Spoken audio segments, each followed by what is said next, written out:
তা যেন গল্পের চেয়েও বিস্ময়কর। ট্রেনটি যখন টানেলে প্রবেশ করে তখনও পর্যন্ত সব নাকি ঠিক ছিল, কিন্তু টানেলের মাঝামাঝি আসতেই একটা অদ্ভুত সাদা কুয়াশা নাকি পুরো ট্রেনটাকে ঘিরে ধরে। সেই অদ্ভুত কুয়াশায় ট্রেনের যাত্রীদের সকলেরই দম বন্ধ হয়ে আসে। সকলেই ছটফট করতে থাকে। সারা ট্রেন জুড়ে হইচই পড়ে যায়। ভয়ে আতঙ্কে যাত্রীরা প্রাণপণ চিৎকার করতে থাকে সাহায্যের জন্য। ঠিক সেই সময় একদম শেষ মুহূর্তে এই দুজন যাত্রী ট্রেন থেকে ঝাঁপ দেয় বাইরে। এরপর অদ্ভুতভাবেই তাদের চোখের সামনে ট্রেনটি মিলিয়ে যায় টানেলের ভেতরকার ঘন সাদাটে কুয়াশার মধ্যে। ব্যাস, তারপর তাদের আর কিছু মনে পড়ে না। জ্যানিটি ট্রেনের এই আচমকা উধাও হয়ে যাওয়া সেই সময় বেশ সাড়া ফেলে দেয়।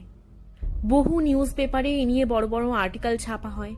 রহস্য আরও ঘনীভূত হয়ে ওঠে।